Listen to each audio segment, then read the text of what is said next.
Coast after the new funding model had been introduced by the Party on Education Reforms.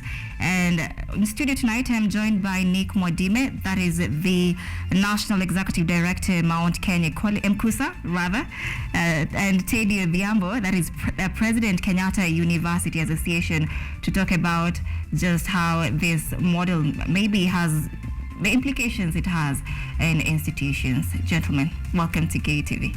Thank you. I know Teddy is home. Maybe Mwadime, karibu sana. Yes, thank you so much, Anne.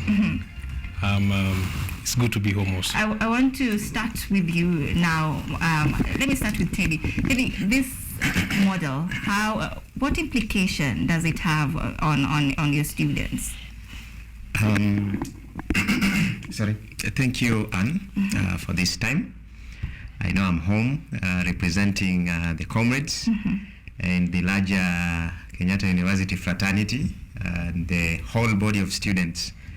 The implications are so many, and I don't think I'll get enough time to talk about them. But it is first of great significance to mention that the whole idea of the new funding model is a good one, but it has a few, cons that needs to be talked about. Of course, we have seen a surge in fees that has never been seen in the Republic of Kenya. Right now, it is actually 5 times what the students used to pay. Accommodation fees has gone up. Food prices in different universities has gone up. And so we really need to have a discussion about this. Has it actually gone up for all the universities, or you're speaking from a point of yes. Yes, from a point of know-how and information, it is across all universities in Kenya. Mwadime, yes. What's your take on the new funding model? This is where I will start, Anne. Last year, 2022, 881,416 students sat for their KCSE. About 768,624 have been placed in different institutions. 69 in 69 universities, 210 TVETs, and about 3 teaching practices institutions. Now, my worry is this, and because on a sad note, because I represent students from Mount Kenya, sent here by my national chairman, Honorable Faris Jen.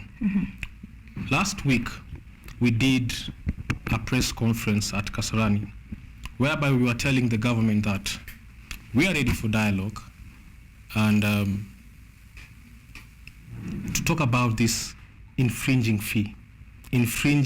university models, as Mr. President is saying here. It's very, very, very sad. Comrades are calling from all over the country.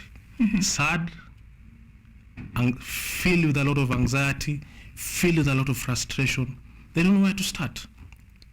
Parents are sad because a parent who was used to fundraise for 30,000 shillings, you're telling that parent that come September, the fee is about 5 times, 6 times to 7 times. I did chemical engineering at Technical University of Kenya. Right. I remember we were with you, Anne, at some point. My fee at that point of time was 30,000 in a year. Currently, if you walk to TUK, look at the fee statement, it's crazy. Because where on earth will a parent get 300,000? Is this affecting the continuing students or the students that are set to join universities next week?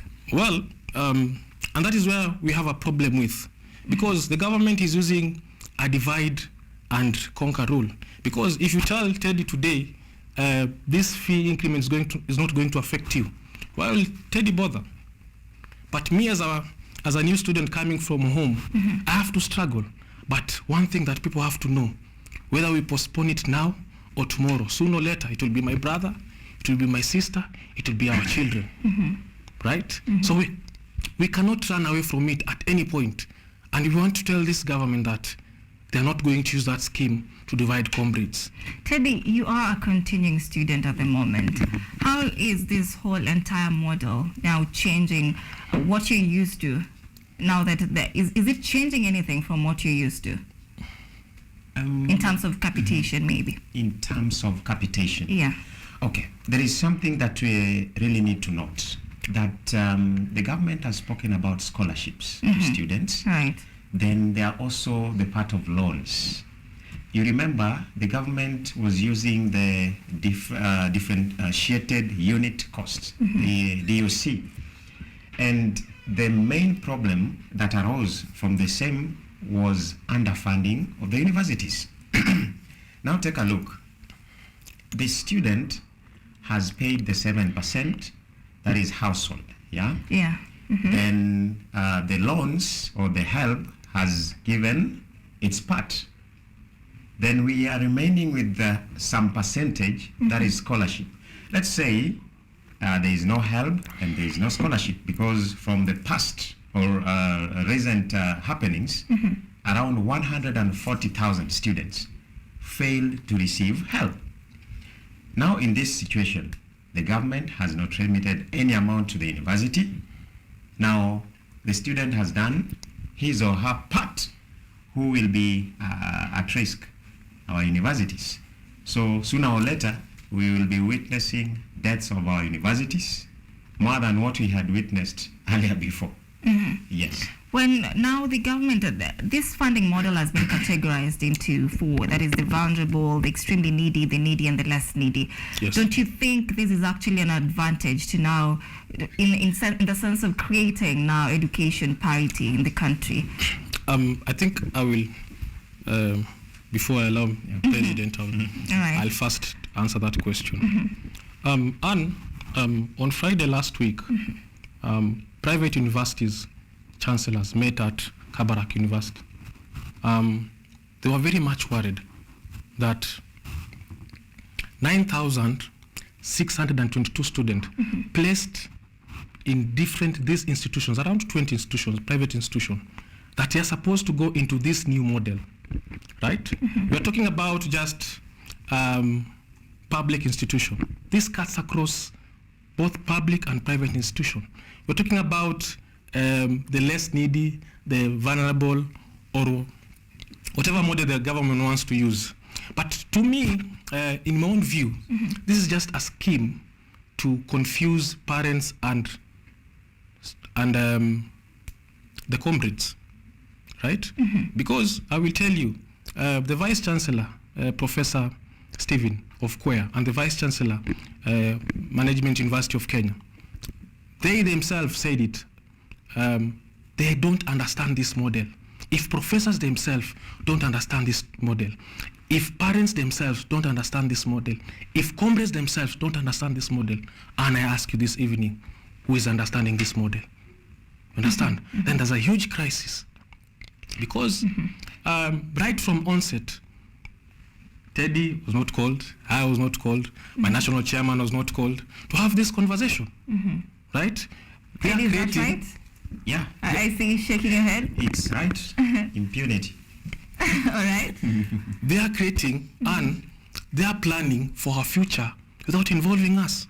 What do you think, if you would have been brought into the conversation, what you would have changed and maybe said that this is right and this is not right in the interest of the comrades now? Well, when I'm planning for your future, or I'm planning for my future and you bring me on the table, I'm able to raise some claims. Teddy talked about food, talked about accommodation. If these fees is very hectic, now imagine the depression rate as it is in the country, right? We're going to have a very serious depression rate in the next coming year. We're going to have so many students, first time in history, having not going to university. And we know that the quickest way to have poverty in a country It's not it's when you don't take your children to school. Yes. Teddy, I want to hear your opinion from that. Maybe if you would have been brought into this conversation before this, of course, this funding model, what would you have done different?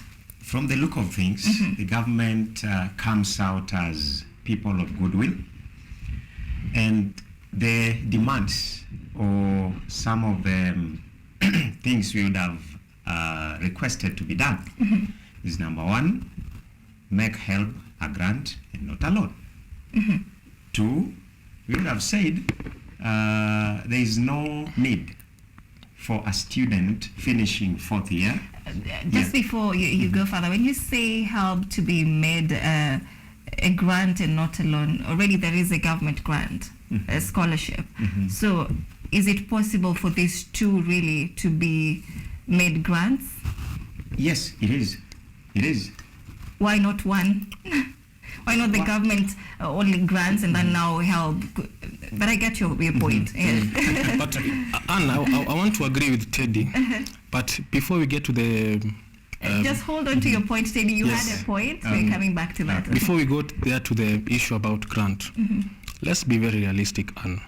Right now, we seriously know there's a problem with jobs, right? We are talking about help. We're talking about government loans, right? I'm done with 4 years in university, right? What is the government planning? Am I supposed to start with negative 2 million? You see, that's a whole crisis. Because if I start at negative 2 million, it means there's a high possibility I'm not going to reach at 40 years old. Because how many comrades can afford 2 million as it is by the end of their fourth year? If right now comrades are saying to Nainama, Teddy leads a whole majestic university, Kenyatta University, he gets calls every day. And I know he has a kit whereby he has to sponsor few comrades here and there, right? Now imagine if Teddy is not there. Imagine if we student leaders are not there. What happens to our comrades, right? What happens to our parents? And you see, it is very sad. And it's a very sad day. We are having a conversation earlier with Teddy that in a very schemy and fishy way, the burden has been shifted from the government to our parents and comrades, right? And in also to some extent, you know, I was speaking earlier, Teddy, to few comrades from where I come from, Technical University of Kenya. They're telling me some of these vice chancellors are planning even to introduce their own fee structures. Now, who's going to moderate that? And I ask you this. Their own fee structures, is that really correct information, Mwadime? Yeah. And you see, you see, you're saying they're telling you that some of these vice chancellors are planning to come up with these the new fee structures. Have they been? Because where are they getting this from? You see, Anne, let me tell you something. What you need to understand here tonight. What the government is doing is empowering parastatals universities as it is, right? The shifting has been moved from government to institution. Right? There's a very thin line whereby if I'm a vice chancellor, for example, in my own university, right, I can come up with my own fee structure. Who will moderate that? Who will know that? Because at the same time, if there's a slight increment of the fee, right, Teddy, I ask you, my brother, how is it that me and you are going to moderate that? All right, Teddy, you were telling us about what you would have done different. So apart from the help being made a grant, number two, you cannot move from one failure expecting to be successful in the next. And we have had historical challenges. We have had the COH team.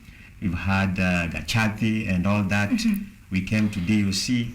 Now from DUC, we are coming to VSLF, the variable scholarship and loans funding.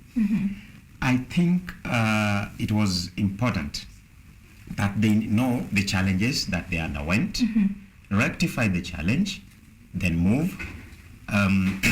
with a lot of speed, significantly.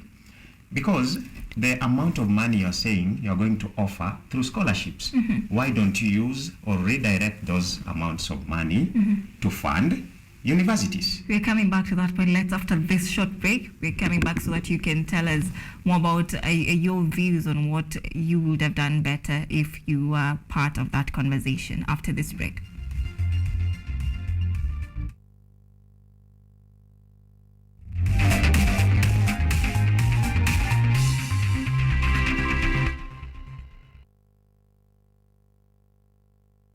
Are you an aspiring media practitioner, a graduate, or you just want to advance your skills in television production? Then welcome to Kenyatta University, where education meets innovation. KUTV, the premier university television station in Kenya, is now offering short courses in TV studio, field technical operations, and video editing. Through these courses, you will acquire hands-on skills on camera operations, media production, lighting techniques, audio-visual editing, and sound and visual control, and how to operate key equipment in modern TV control room. Enroll today at KUTV and discover your full potential in cutting-edge TV broadcasting. Graduates of these courses will receive professional certificates. For more information, visit our offices at KUTV Studios or call us on 020-870-4252 or 020-870-4255 or SMS us on 0739-110-544. KUTV, a new experience.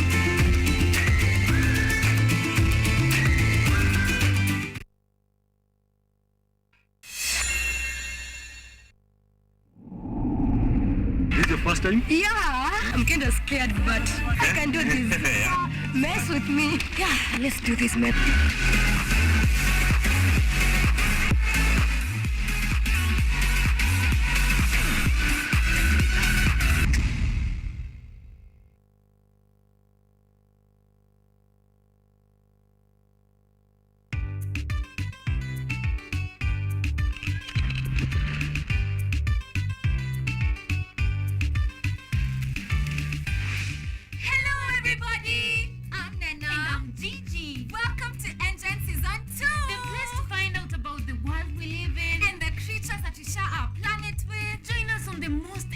Adventures across the African continent. See breathtaking wildlife, stunning landscapes, and out of this world technologies.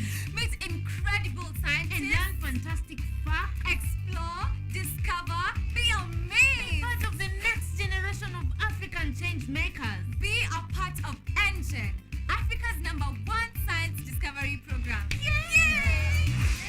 We're learning every day.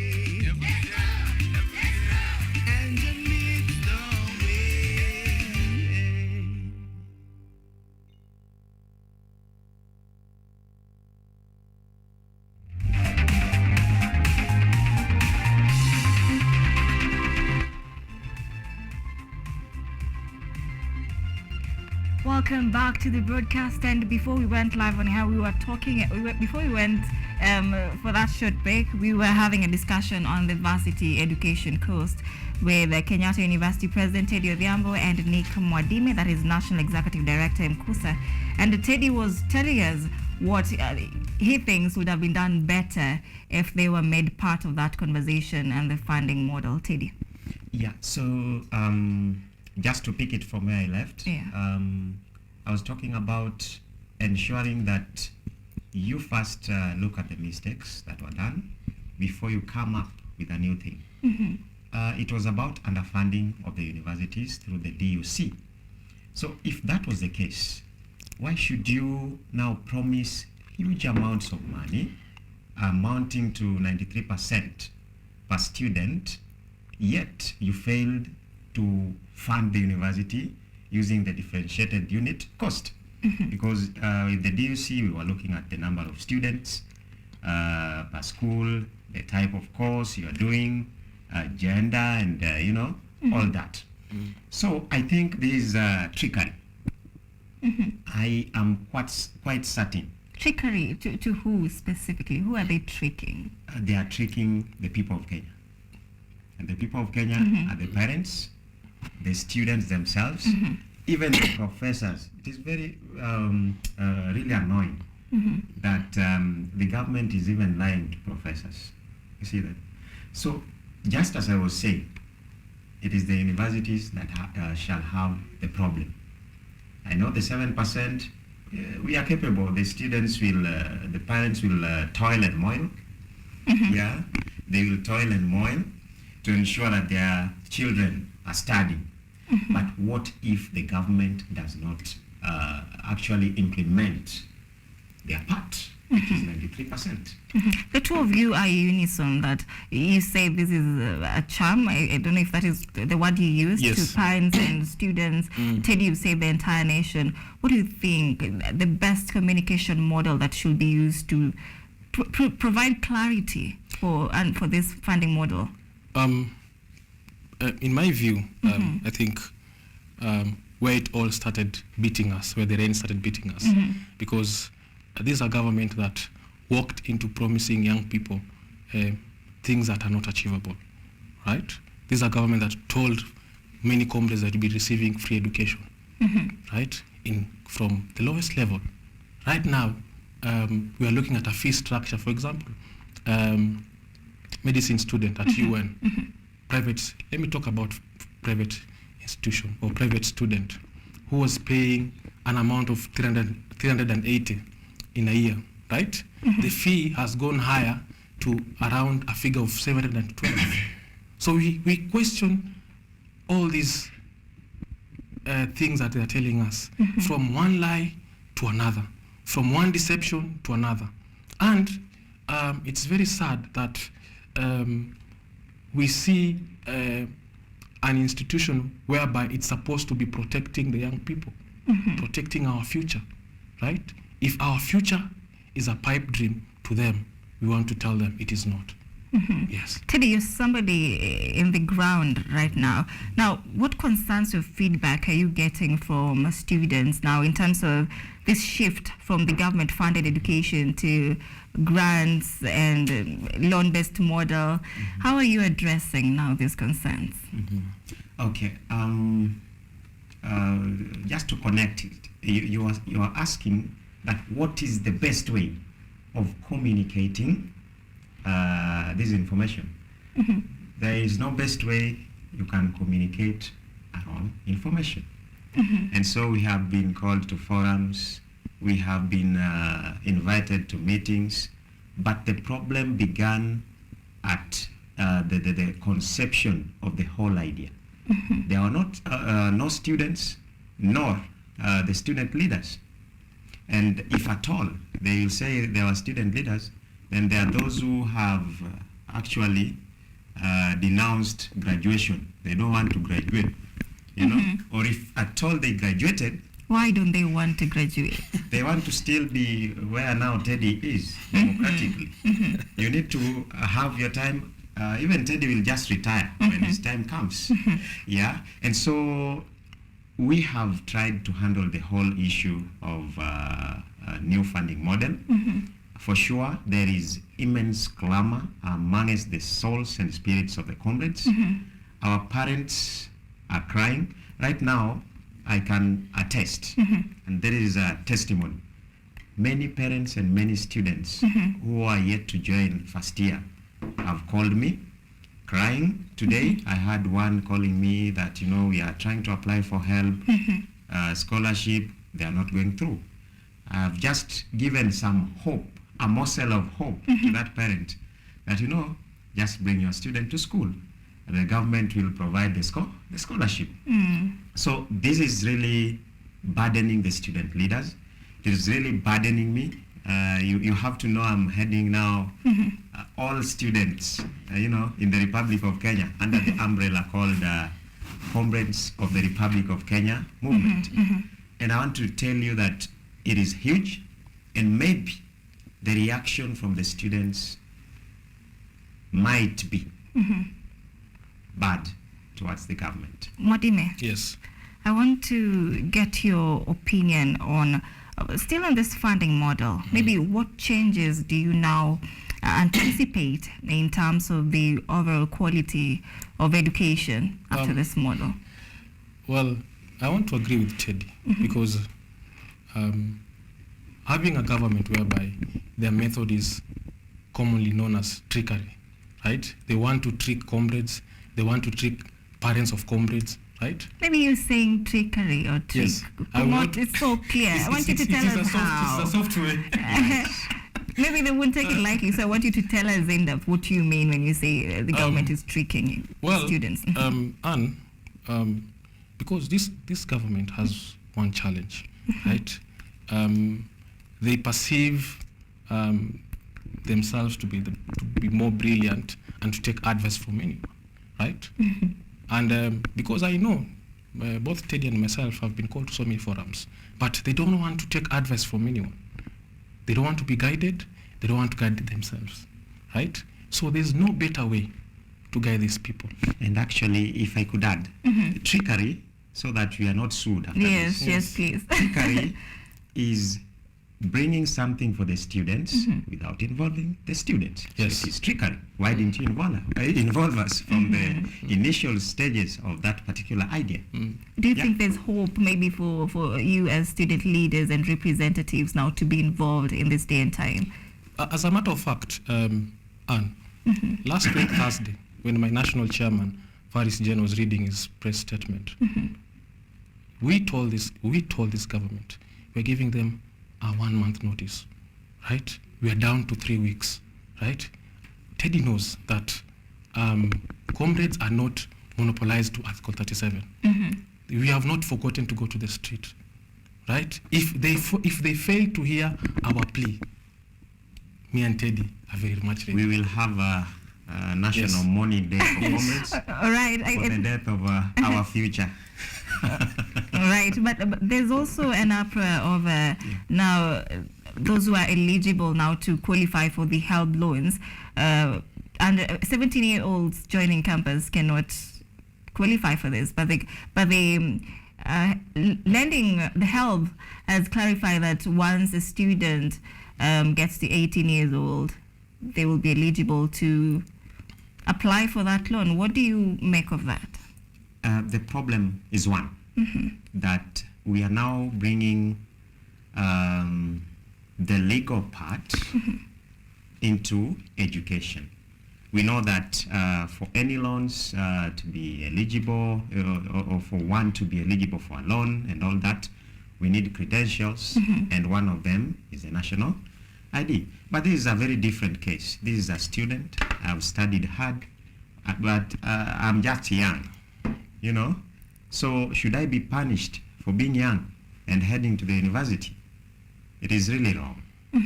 And so something has to be done, but unless the government doesn't want students to study. You know, we have been pushed to the walls to this extent that the fees are high, everything is high. Then again, it is not enough. We are being denied the access to loans, the HELB loans that we are still going to repay. It's quite punitive. Nick, and this is your parting shot. I'm being told we need to wind up. Yes. To add something what Teddy is saying, so many students that come to universities, some of them are below 17 years or up to 17 years old. You tell this person, for you to access help, you need an ID, right? Surviving 1 year without money in Nairobi or in the streets of university is chaotic, right? And they are pushing comrades to do things that they don't want to do. Yes. As your closing remarks, just a very few seconds, each one of you, still talking about this age limit. What do you recommend should be done to ensure that these under 18 years old of age joining campus are also catered for when it comes to getting these loans? Nick. Yesterday, while I was having a conversation with my national chairman, he told me something very specific, Honorable Faris Jen, that the government cannot escape its cardinal role of offering education to all of us because it's both a basic need and a basic want. Transferring this role to comrades is not acceptable at all, and it is immoral, it's unethical, and if comrades deem it fit, it's unconstitutional. Teddy, your closing remarks. My closing remarks is to the government. Please have some kind of sympathy to our comrades, to our students. They are your children, and we are your children. And I would like to say that we are in a nation where we need to now focus on development, and that is all. And the comrades do not want to go the other way. But if compelled, then there could be an official mourning day for the death, untimely death of our future. All right, thank you so much, gentlemen, for making time for us tonight. We appreciate your time. Thank you. That is Teddy Odhiambo, the President, Kenyatta University, and Nick Mwadime, that is the National Executive Director, KUSA. We're taking a very short break at this point. Of course, so much more lined up for you. Stay with us.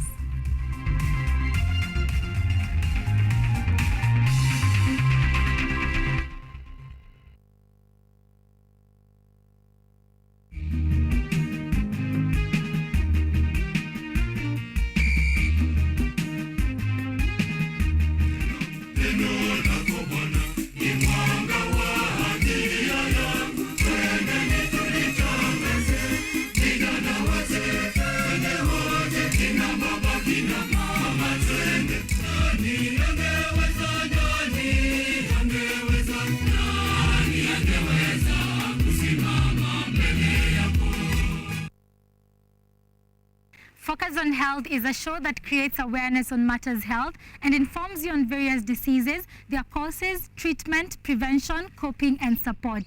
So join me, Boari Michelle, every Thursday at 7:30 p.m. only on KUTV. You can also follow us on our social media platforms at KUTV Focus on Health on Facebook and also on YouTube, and Health Focus on Instagram, because your health is your wealth. Stay safe and stay healthy.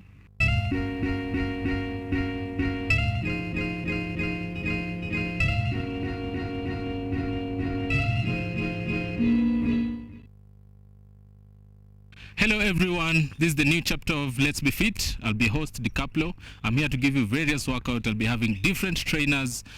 We'll have Zumba classes, we'll have aerobics classes, we'll have box exercise, we'll have kata box.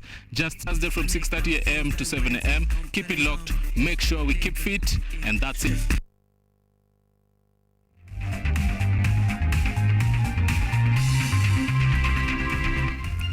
All right, welcome back to the broadcast. You are watching KUTV Prime Time News. Let's continue with our coverage.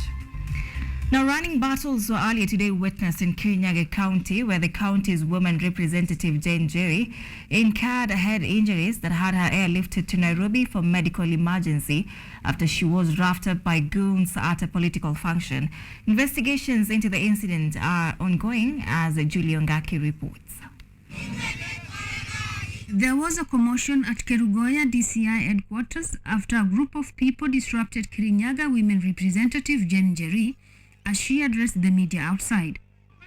The group descended on the supporters of Jerry and Baragwi MCA David Mathenge, kicking and chasing them away. The area OCS, however, managed to calm the situation before the resumption of the presser. Jerry condemned the action, terming it shameful to beat women and children who are looking for their rights. She further alleged that there is a political witch hunt in the county targeting a number of MCAs. Walikuwa wamesema ya kwamba tulileta fujo na tukaweza kufungua na kuharibu mali, lakini tulipoingia pale kwa DCI tukaona ya kwamba hawana any legal basis ya kusema ya kwamba Mheshimiwa Mathenge alikuwa amefanya chochote kuharibu maji ya wale watu wa pale Makindoni. Mathenge on his part said the water project he opened is a public property and has been closed for over a year without a reason. Maji ambao umefungia watu mwaka moja na nusu, maji ambao unataka kulipisha hiyo community, na ni community water project ambayo inafaa kuwa free kwa sababu tulitenga na pesa yetu ya account na sisi tunalipa ushuru. Wao umesema titafungwa, lakini sisi tunasema ukwambia hata mtupeleke wapi, sisi tuko tayari na tutatetea watu wetu wa Kanyekine na Kirinyaga mzima bila uoga. National Assembly Minority Leader Ompio Wandayi has condemned the incident, calling for an urgent investigation. Julie Ongaki, KUTV. All right, Kiambu County, in partnership with various organizations, organized a Children's Home Fun Day today, an event that brought together around 16 children homes across the county. According to children officers from the county, the day was aimed at integrating the children, promoting their talents, as well as advocate for their inclusivity in the society. Hundreds of children from orphanages in Railway and Juja sub-counties have today been treated to a fun day by the Kiambu County government, an event that saw loads of children from various homes flood the tall primary school field. The children engaged in various activities including dancing, athletics, tug of wars, and other unifying games.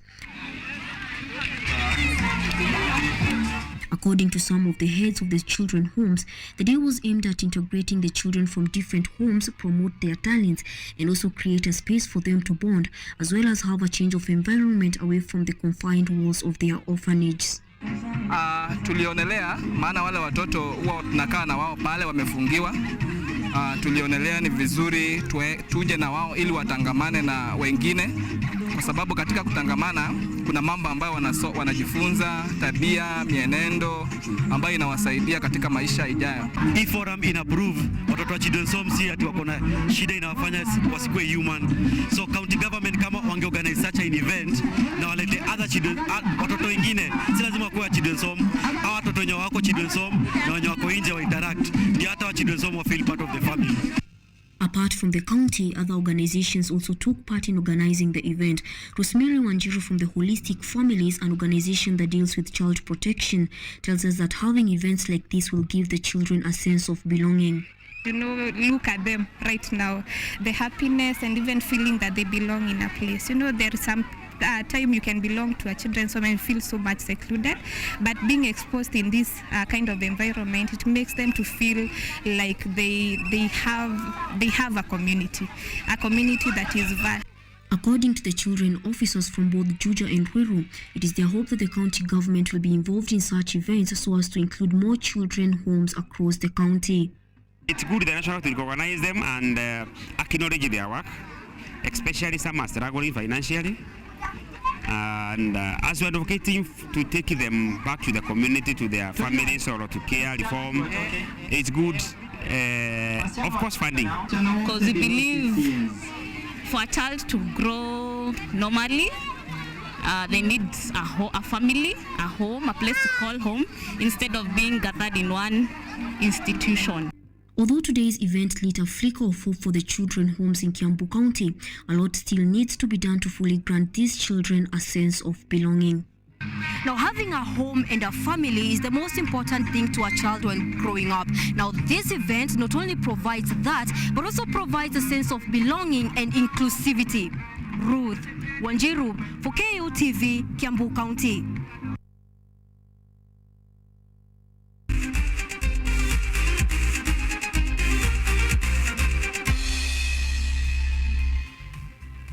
All right, now let's take a look at what's happening in the world of sports.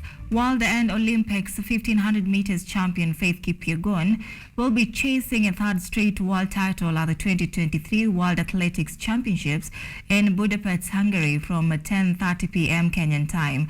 Kipyegon will compete in the 1500 meters race alongside compatriot Nelly Chepchirchir and will also compete in the 5000 meters race on Saturday.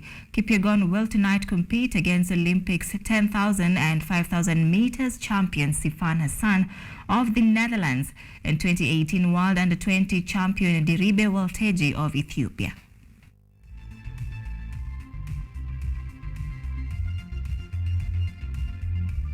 Harambee Stars are set to play the Qatar national team in an international friendly match on September 7th in Doha. Kenya and Qatar have never played against each other before, and it will be interesting to see how this encounter turns out, since the Indian Virat Kohli Stars are ranked 105th according to world rankings, while Qatar are ranked 59th. Harambee Stars are set to play against the South Sudan national team in Nairobi at a later date to be announced.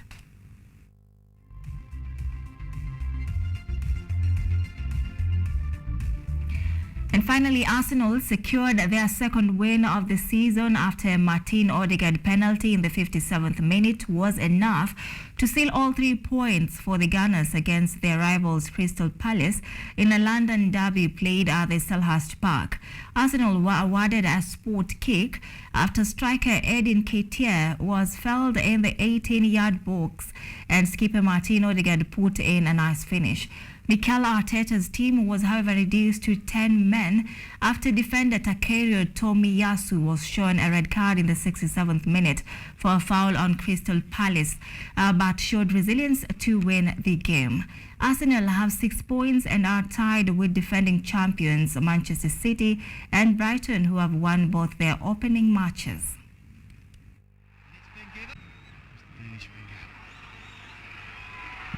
Odegaard, classy penalty into the corner.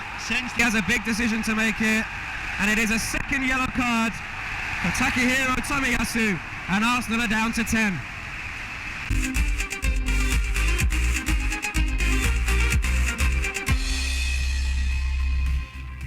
It's exactly 10 p.m. Thank you so much for keeping us company right here at KUTV Primetime News. Be sure to join me again next week, inshallah, for Bullet, keep you updated on everything that is taking center stage. But until then, be sure to stay tuned for subsequent bulletins. That will be tomorrow with Dennis Omondi and Joseph Cass for Primetime News and Mizizi ya Habari. My name is Ann Odida. I'm in the company of Evans Odhiambo, a sign language interpreter tonight. Have a good night and see you next week, inshallah.